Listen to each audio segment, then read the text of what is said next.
Hello दोस्तों, मैं आकाश दास स्वागत करता हूँ आप सभी को और एक कमाल के फ्रेश वीडियो में। आज हमारा है लेक्चर नंबर 21। आज से हम लोग कुछ थ्योरेटिकल कॉन्सेप्ट्स को डिस्कस करेंगे जिसका कोई होमवर्क नहीं रहेगा, बस आपको बुक से रीडिंग करना पड़ेगा। कुछ छोटा मोटा प्रोग्राम होगा वो मैं होमवर्क दे दूंगा, लेकिन सबसे पहले अभी इम्पोर्टेंट हमारा रहेगा कि आप लोग कॉन्सेप्ट को समझें। आज का जो कॉन्सेप्ट है वो है डिसीजन कंट्रोल स्टेटमेंट्स। तो सबसे पहले इसका डेफिनेशन को हम लोग पढ़ लेते हैं। डिसीजन कंट्रोल स्टेटमेंट से पहले हम लोग पढ़ेंगे कंट्रोल स्टेटमेंट क्या होता है। कंट्रोल स्टेटमेंट का सिंपल मतलब यह है कि a control statement is a statement that determines the control flow of a set of instructions. एक एक लाइन में करके समझाता हूँ। सबसे पहले कंट्रोल स्टेटमेंट, उसका मतलब क्या है कि एक कुछ इंस्ट्रक्शंस दे रहे हैं। हम लोग एक्चुअली प्रोग्रामिंग से क्या कर रहे हैं, कंप्यूटर से बात कर रहे हैं, तो कंप्यूटर को हम लोग इंस्ट्रक्शंस देते हैं। कुछ सेट ऑफ इंस्ट्रक्शंस रहेगा, उसको वो कैसे कंट्रोल करेगा, मतलब पहले ये करेगा या फिर वो करेगा और उसके बाद क्या करेगा, वो सब चीज़ हम लोग बताएंगे कंट्रोल स्टेटमेंट के ज़रिए से। समझ में आ गया। और डिसीजन अगर ऐड कर देंगे तो वो डिसीजन लेगा कि पहले ये करना है या फिर वो करना है, इसको बार बार करना है या एक बार करना है, वो सब सोचेगा कंप्यूटर। समझ पा रहे हो, इतना क्लियर है।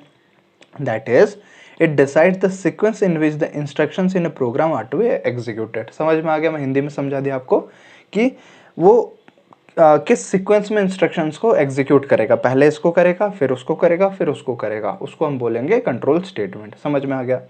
तो और एक यहाँ पे एक एक्स्ट्रा पॉइंट ये भी होता है कि ये कंट्रोल स्टेटमेंट कैन इधर कंप्राइज ऑफ वन और मोर इंस्ट्रक्शंस। ऐसा नहीं है कि बस एक ही बार आप इंस्ट्रक्शन देंगे वो काम खत्म हो गया, आप उसमें मल्टीपल इंस्ट्रक्शंस वगैरह भी प्रोवाइड कर सकते हैं, वो भी कहलाएगा आपका कंट्रोल स्टेटमेंट। समझ में आ गया। अब बात करते हैं कि यार कंट्रोल स्टेटमेंट कितने तरह के होते हैं, वो हमारा एक इंपॉर्टेंट क्वेश्चन बनता है। तो कंट्रोल स्टेटमेंट बेसिकली 3 तरह का कंट्रोल स्टेटमेंट होता है। पहला क्या है, सीक्वेंस, दूसरा है सिलेक्शन, तीसरा है इटरेशन। इसके बारे में मैं पहले भी क्लासेस में आपको बता चुका हूँ, लेकिन अभी थोड़ा सा मैं डिटेल में समझाऊंगा ये तीनों को। फिर एक में क्या क्या और वेराइटीज़ है, उसमें क्या एग्जांपल्स है, उसका कोडिंग क्या है, वो सारा चीज़ हम लोग अगले क्लासेस में कर रहे होंगे। लेकिन फिलहाल के लिए सबसे पहले मैं आपको बताता हूँ सीक्वेंस, सिलेक्शन, इटरेशन के बीच में क्या डिफरेंस होता है। तो इसको अगर आप एक डायग्राम के जरिए से समझने की कोशिश करेंगे तो यहाँ पे टॉप में मिल जाएगा आपको डिसीजन कंट्रोल स्टेटमेंट्स। क्लियर है। अब डिसीजन कंट्रोल स्टेटमेंट्स कितने तरह के हैं, 3 तरह के हैं। पहला है आपका सीक्वेंस, फिर है सिलेक्शन और तीसरा है आपका इटरेशन। अब ये तीनों का जो डायग्राम है इसको एक्चुअली डिटेल में समझते हैं कि ये तीनों का मतलब क्या होता है। एक प्रोग्राम अगर हम लोग लिख रहे हैं, वो प्रोग्राम में ये 3 चीज़ का क्या महत्व रहता है, ठीक है, पहले वो समझेंगे। तो सबसे पहले हमारे पास आता है यहाँ पे सीक्वेंस, ठीक है। तो सिक्वेंशियल कंट्रोल स्टेटमेंट्स, यहाँ पे देखिए स्टेटमेंट 1 लिखा गया है, स्टेटमेंट 2 लिखा गया है और स्टेटमेंट n लिखा गया है। तो ऐसे कुछ कुछ स्टेटमेंट्स होंगे, n number of statement. Suppose 10 statements आपने दिया है, स्टेटमेंट मतलब इंस्ट्रक्शंस दिया है आपने। अब ये इंस्ट्रक्शंस एक प्रॉपर सीक्वेंस ऑर्डर में फॉलो होगा और एग्जीक्यूट होगा, उसको हम बोलेंगे जनरली सीक्वेंस कंट्रोल स्टेटमेंट। समझ में आ गया। तो एक सीक्वेंस के बाद दूसरा, दूसरे के बाद तीसरा, तीसरे के बाद चौथा, ऐसे एक सीक्वेंस में फॉलो करेगा तो उसको बोलेंगे हम लोग सीक्वेंस। अब आपको पता होगा कि पाइथन में हम लोग का प्रोग्राम स्टार्टिंग से लेकर एंडिंग तक एग्जीक्यूट होता है, मतलब लाइन नंबर 1 से लेकर लाइन नंबर n तक जितना लाइन है ऊपर से लेकर नीचे तक एग्जीक्यूट होता है एकदम सीक्वेंस वे में। तो पाइथन एक सीक्वेंशियल लैंग्वेज है। लेकिन यहाँ पे काफ़ी बार हमको ऐसा चाहिए होता है कि कुछ लाइंस को हम एक्सक्लूड करना चाहते हैं या फिर कुछ सिचुएशंस में ही उसको यूज़ करना चाहते हैं, तो उस केस में हमारा यूज़ होगा सिलेक्शन। तो सिलेक्शन में क्या हो जाएगा ना, उसमें कंडीशन रहेगा कि अगर ये है तो आप ट्रू पे जाओ, अगर ऐसा नहीं है तो आप फॉल्स में जाओ। तो यहाँ पे आप लोग देख रहे होंगे कुछ स्टेटमेंट ऐसे गिवन होगा, डॉट डॉट डॉट मतलब कुछ नंबर ऑफ स्टेटमेंट्स है। उसके बाद मेन हमारा इंपॉर्टेंट आ जाता है टेस्ट कंडीशन। अब टेस्ट कंडीशन क्या बोलता है कि कंडीशन वो चेक करेगा। सिंपल मैं एग्जांपल आपको बताता हूँ। यहाँ पे एग्जांपल मान के चलिए वोटर, ठीक है। कोई एक वोटर है, वो कैसे एलिजिबल एक वोटर होगा या फिर नहीं होगा, अगर उसका एज ग्रेटर देन 18 ईयर्स है तभी वो एक एलिजिबल वोटर है। अगर उसका age greater than equal to, उधर कर लेते हैं, इधर लेस देन 18 है तो वो नॉट एलिजिबल होगा। तो एक वोटर का एज डिसाइड करने के लिए आपको पहले कंडीशन में चेक करना पड़ेगा age greater than equal to 18।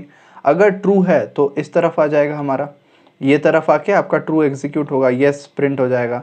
अगर फॉल्स है तो इस तरफ आके आपका फॉल्स की तरफ जाएगा, मतलब वो एलिजिबल वोटर नहीं है। तो इसको हम क्या बोलेंगे, जब आपके पास मल्टीपल, ऐसा नहीं कि येस नो है। ग्रेड का भी आप लोग सिस्टम देखे होंगे, सपोज 90 से 100 के बीच में है तो उसका ए ग्रेड है, और अगर 80 से 90 तक है, 89 तक है तो आपका बी ग्रेड हो जाएगा। तो उस तरीके से आप लोग ग्रेडिंग सिस्टम भी जो करते हैं ना, वो भी आता है आपका सिलेक्शन के अंदर। सिलेक्शन का सिंपल हिंदी में मतलब समझते हैं कि आपके पास मल्टीपल ऑप्शंस है, किसी एक ऑप्शन को आप चूज़ करेंगे। अब अगर एक एलिजिबल वोटर है, उसका साल अगर सपोज 20 साल है तो एक एलिजिबल वोटर है। अब ऐसा तो नहीं हो सकता कि एक बार में वो दो चीज़ हो सकता हो, यानी कि वो एक एलिजिबल वोटर भी है और एलिजिबल वोटर नहीं भी है, ऐसा तो नहीं है। तो हर चीज़ यहाँ पे बस एक एक कंडीशन में सेटिस्फाई करेगा। एक स्टूडेंट ने सपोज मैथ्स के एग्ज़ाम में उसका आया है 93 मार्क्स, ठीक है, तो उसका ए ग्रेड आना चाहिए। ऐसा तो नहीं कि 93 में उसका ए ग्रेड भी आ रहा है, उसका बी ग्रेड भी आ रहा है, सेम सब्जेक्ट में सेम मार्क्स में, ऐसा तो नहीं हो सकता। किसी दूसरे सब्जेक्ट में उसका बी ग्रेड आ सकता है, बट 93 में उसका हमेशा ए ही आएगा, और उसके लिए नहीं, जितने भी स्टूडेंट्स होंगे सभी के लिए ए ग्रेड ही आएगा। सिंपल में समझा दिया मैं आपको, समझ आ गया होगा। तो सिलेक्शन का मतलब क्या होता है ना, मल्टीपल आपके पास ऑप्शंस रहेंगे, आप कंडीशन को चेक करेंगे, हमेशा कंडीशन कुछ ना कुछ होगा। जैसे मार्क्स का कंडीशन आप लोग चेक कर रहे हैं 90 से ऊपर है या नीचे है, उसी तरह वोटर में आप एज चेक कर रहे हैं कि 18 से वो ऊपर है या नीचे है। तो इस तरीके से आप लोग कंडीशन के ज़रिए से चेक कर सकते हैं। तो ट्रू फॉल्स यहाँ पे समझ में आ गया। अभी हम लोग चलते हैं आखिरी हमारा कंट्रोल स्टेटमेंट में। कंट्रोल स्टेटमेंट क्या है, इटरेशन। इटरेशन का मतलब क्या होता है, काफ़ी बार हमारे पास ऐसे कुछ कुछ चीज़ें होते हैं जिसको हमें बार बार चलाना होता है। सपोज़ आप एक वैक्सीनेशन सेंटर पे काम कर रहे हैं, ठीक है, मतलब उसका प्रोग्राम थोड़ा सा समझते हैं। जैसे ही एक पर्सन आता है, वैक्सीनेट करता है, पहले चेक करेंगे उसने वैक्सीन लिया है या नहीं लिया है। अगर आज तक वैक्सीन नहीं लिया है तो उसको वैक्सीन लेना पड़ेगा, वैक्सीन डोज नंबर 1 तो काउंट हो जाएगा वो। फिर नेक्स्ट जो आएगा आदमी, वो नेक्स्ट आदमी आने के बाद उसका भी चेक होगा, वो वैक्सीन लिया है नहीं लिया है। उसमें देखा गया कि हाँ लिया है, तो कितना डोज लिया है, एक डोज लिया है, तो उसको दूसरा डोज दिया जाएगा।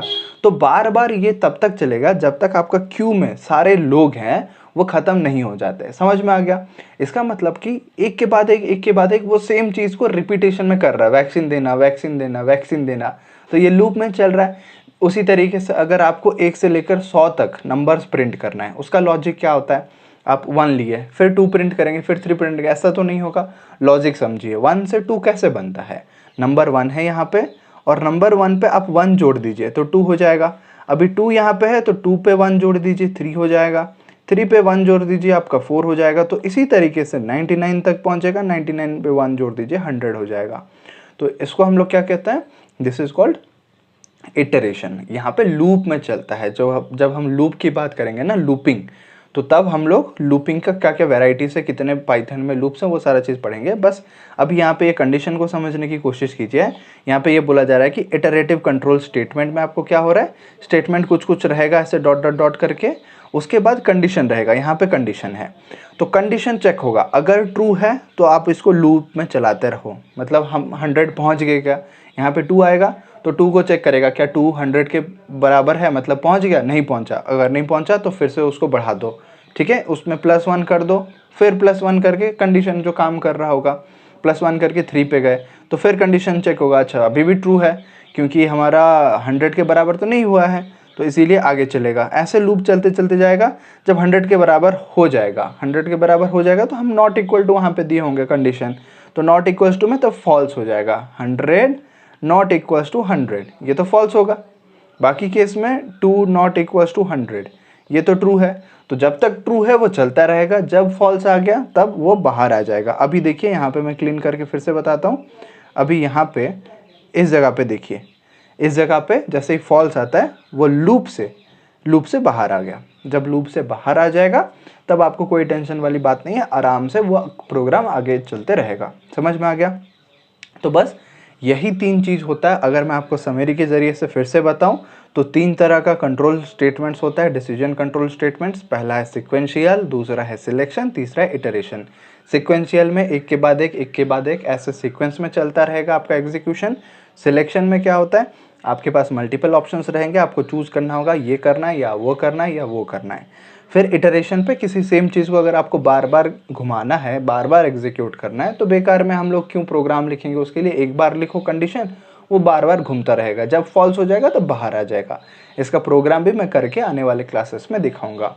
सो बस इतना था आज के क्लास में। उम्मीद है आप लोग सारा चीज़ नोट किए होंगे। Thank you so much for watching. Like कर लीजिए, मेरा उत्साह बढ़ता है जब लाइक करके आप लोग कमेंट करते हैं प्यारा सा, कुछ प्यारा सा कमेंट कर लीजिए कि जी सर आज का कॉन्सेप्ट पूरा क्लियर हो गया। एक कमेंट हो जाना चाहिए प्यार से। मिलेंगे हम लोग अगले क्लास में, तब तक ऑल द बेस्ट। जय हिंद।